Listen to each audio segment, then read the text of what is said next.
Hey, I'm glad you're watching podcast number 4 on clutter clean out in 20 minutes. You know, I have received so many emails and amazing positive response from some of you who are actually doing this. You're taking these tips, you're writing them down, and you're seeing so much progress in your life, and it just makes you feel good. I wanted to read a couple of these real quick.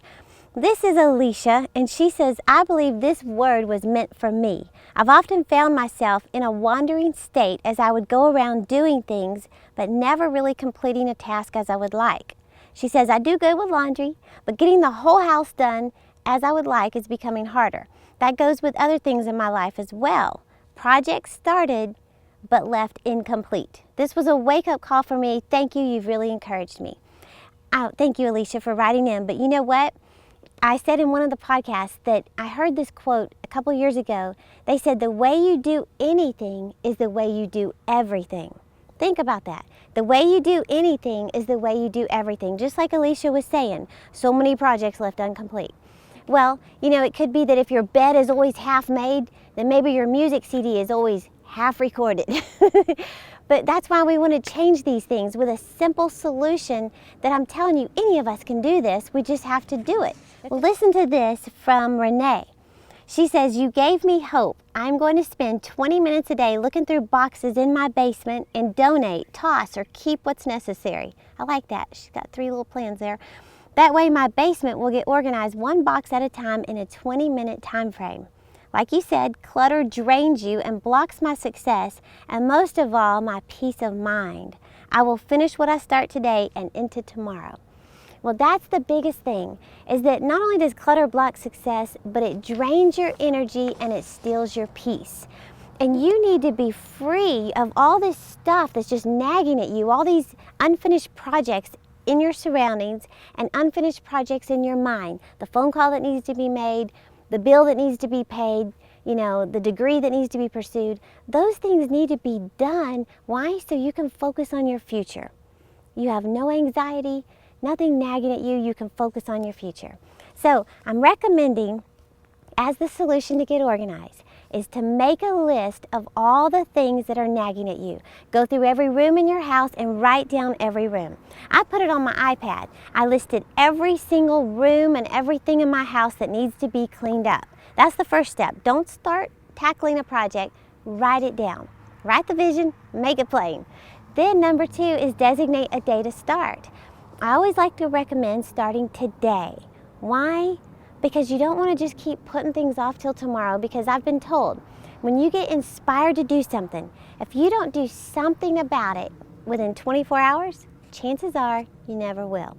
So the reason I say start today is because instead of looking for, 3 hours tonight to work on your guest room closet, start with 20 minutes. Set the alarm on your phone. I just happen to have mine here. Set the alarm on your phone for 20 minutes. And just get with it. Just start with your refrigerator. You know, I made a list here of different things you could do in 20 minutes. You might ask, Terry, 20 minutes? I can't do much in 20 minutes. Well, you know what? You will be surprised. Maybe something that you've put off, a drawer that's just junky and you just, it bugs you, but you just keep thinking, I need a couple of hours. You'll be surprised just how much you can get done in 20 minutes. You know, you could get the weeds pulled in a certain area. You could pull them for 20 minutes, and when that alarm goes off, just stop. Go back the next day and do another 20 minutes, and you will be amazed what you can get done in 1 week. So listen to this. You could study that foreign language. Maybe that's the desire of your heart, or you need that foreign language to get promoted in your job. Study it 20 minutes on the way to work. You could put the CD in your car and practice your French on the way to work. And I'm telling you, you could parler français très bien. By the end of a month, that's 10 hours of studying français. I think you'd be pretty good. What about calling a friend or a relative during your commute home? That 20-minute drive home, call that friend or that relative that you know you've been needing to call. I can relate to that. Call my grandma on my way home. Do it, that 20 minutes. You won't even miss the 20 minutes. Or you could eliminate 20 minutes of television each night. Just cut out the 20 minutes and go work on one room. Just one room. Don't focus on any other room in the house. Don't look at all the clutter that's in every room. Focus on one.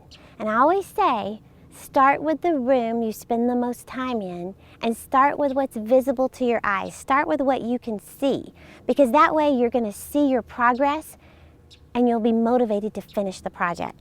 Next, you could, if you're wanting to read the Bible and you keep saying, I've got to read the Bible, one day I'm going to read the Bible, I just can't find time to read the Bible.